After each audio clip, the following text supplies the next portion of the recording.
Assalamualaikum warahmatullahi wabarakatuh. Perkenalkan, nama saya Rizky Cahya Ramdhani dengan NIM 22115366 kelas 22 IF13. Di sini saya akan mewawancarai Mas Dimas selaku manajer dari perusahaan yang bernama apa?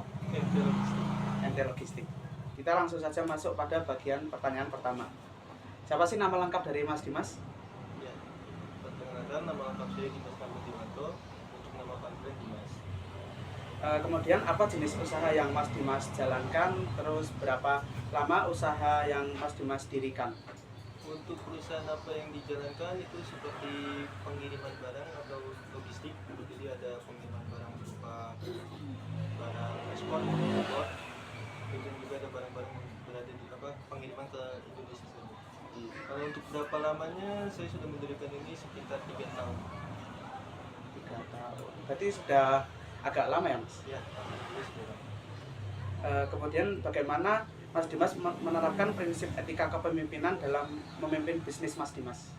Untuk prinsip kepemimpinan, saya lebih ke arah keterbukaan antara saya dan karyawan. Dalam hal apa? Jika karyawan saya membutuhkan atau memerlukan sesuatu, silakan hubungi saya atau bertemu dengan saya. Nanti saya akan menunjang apapun masalah yang ada di masalah karyawan saya.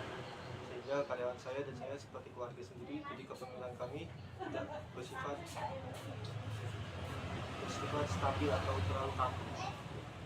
Asalkan masih ada batasan antara karyawan dengan batasan. Kita lanjut ke pertanyaan kedua. Bagaimana cara Mas Dimas menangani konflik yang muncul dalam tim atau dengan mitra bisnis? Dan apa strategi utama yang Mas Dimas gunakan dalam manajemen konflik? Oke, untuk manajemen konflik. Oke, untuk yang manajemen konflik, kalau saya pribadi menerapkan prinsip konflik itu saya menggunakan manajemen yang lebih ke arah kepala dingin. Maksud kepala dingin di sini adalah setiap masalah tidak perlu diselesaikan dengan kekerasan atau saling tuduh. Kita bisa menyelesaikan masalah dengan cara pelan-pelan atau dengan cara ngomong baik-baik. Kepala boleh, hati boleh panas, kepala tidak. Itulah prinsip yang saya lakukan kepada para karyawan saya. Dan yang kedua, apa strategi utama yang Mas Dimas gunakan dalam manajemen konflik? kalau untuk prinsip utama, seperti yang saya bilang tadi, kami melakukan, jadi misalkan salah satu karyawan kami ada masalah di karyawan lainnya, maka akan kami bentuk sebuah pertemuan yang dimana semua karyawan berkumpul, lalu kami akan menyampaikan masalah apa yang terjadi. Lanjut ke pertanyaan ketiga. Bagaimana proses pengambilan keputusan yang Mas Dimas lakukan dalam menghadapi situasi kritis yang berdampak pada kelangsungan bisnis? Oke, kalau untuk mengambil keputusan, saya pribadi selalu mengutamakan keputusan bersama. Maksudnya adalah dimana saya berdiskusi dengan tim kami, yaitu para atasan kami, bagaimana keputusan yang akan kami buat untuk kelangsungan perusahaan kami. Jika sudah, kami akan juga, saya pribadi akan meminta masukan untuk pada keluarga utama saya, karena bagaimanapun juga ini adalah bisnis keluarga, jadi saya untuk diskusi juga. Selanjutnya pertanyaan keempat, bagaimana Mas Dimas memastikan koordinasi yang efektif dalam organisasi untuk mencapai tujuan bisnis yang telah ditetapkan? Oke, kalau untuk pertanyaan itu, cara yang saya lakukan adalah setiap bulan, lebih tepatnya beberapa bulan melewati waktu kami senggang, saya akan mengadakan sebuah refreshing bersama-sama dengan para karyawan. Tujuannya apa? Tujuannya agar para karyawan agar bisa memahami satu sama lain dan tidak ada jarak atau canggungan antar bersama lain, sehingga komunikasi lancar, koordinasi pun juga pasti akan efektif. Oke, selanjutnya pertanyaan kelima. Apa bentuk laporan pertanggungjawaban yang Mas Dimas gunakan untuk memantau dan melaporkan kinerja organisasi secara berkala? Oke, kalau untuk laporan itu kita seperti melakukan sebuah meeting, baik itu di dalam kantor ataupun di luar. Tujuannya apa? Jadi sebelum meeting saya akan menyuruh para karyawan saya melakukan evaluasi diri antara divisi divisi lain dengan divisi satu dengan yang lainnya.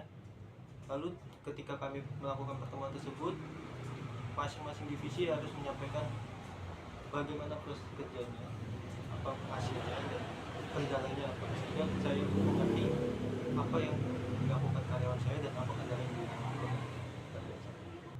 Selanjutnya pertanyaan ke-6, apa bentuk reward yang Mas Dimas berikan kepada karyawan dan bagaimana reward tersebut membantu meningkatkan motivasi serta produktivitas mereka? Oke, kalau reward yang saya berikan kepada karyawan saya itu lebih ke arah kayak bisa berupa bonus saya bisa beli untuk uang atau untuk makanan dan lainnya. Lalu juga bisa berupa reward yang diberikan adalah naik pangkat atau jabatan, tergantung kinerja dari para karyawan kami. Dan tidak mungkin juga ada penurunan jabatan yang akan terjadi kalau kinerjanya baik. Oke, selanjutnya masuk ke pertanyaan ke-7. Bagaimana cara Mas Dimas menangani kesalahan atau pelanggaran yang terjadi di organisasi dan apa dampak punishment terhadap kinerja tim secara keseluruhan? Untuk pelanggaran pastinya seperti yang tadi sudah saya bilang, kami melakukan atau menerapkan prinsip lebih ke arah kekeluargaan. Jadi jika ada pelanggaran yang terjadi, baik itu berat maupun ringan, akan kami selesaikan di kepala dingin. Jadi tidak mungkin kami melakukan kekerasan atau melakukan sebuah hal yang fisik karena itu tidak produktif. Kalau untuk yang kedua, Dampak punishment terhadap kinerja tim. oke, untuk dampak punishment kita tergantung pelanggaran yang dilakukan oleh karyawan. Jika pelanggarannya hanya sebatas kesalahan dalam memberi nomor atau hanya memberi salah perhitungan dalam membuat barang, itu hanya akan. Jika kesalahannya seperti contoh mengambil duit perusahaan atau seperti mencuri proyek atau project yang kita lagi buat, itu akan kami tegur dan kami putus kontrak atau kita bukan. Kita langsung saja masuk ke pertanyaan ke-8.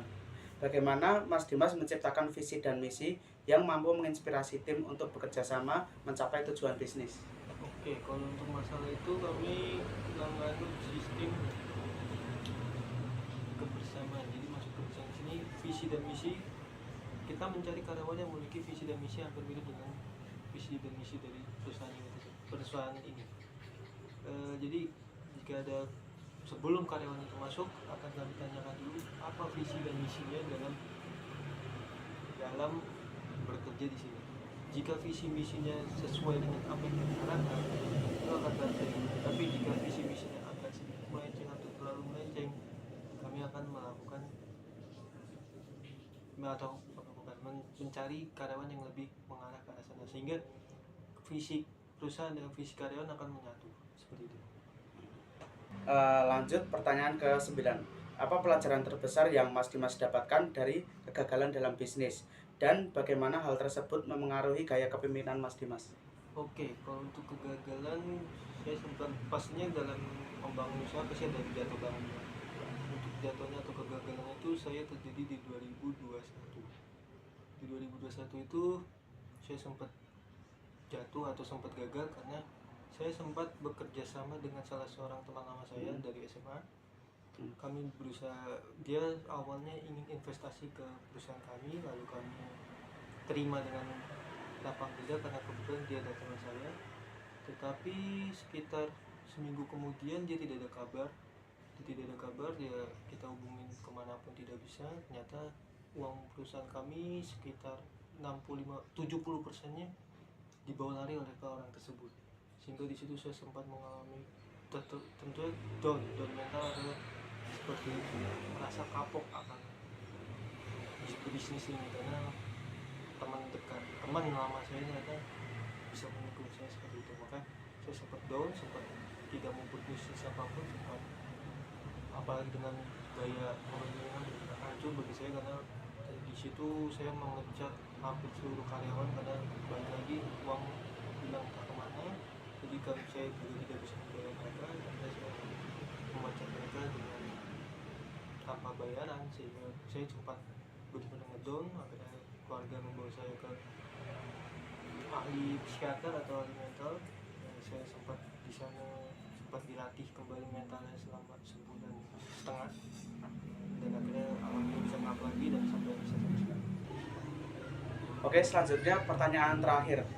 Apa saran Mas Dimas untuk mahasiswa yang ingin memulai bisnis, khususnya dalam mengembangkan spiritual quotient dan membangun kepemimpinan yang berkelanjutan?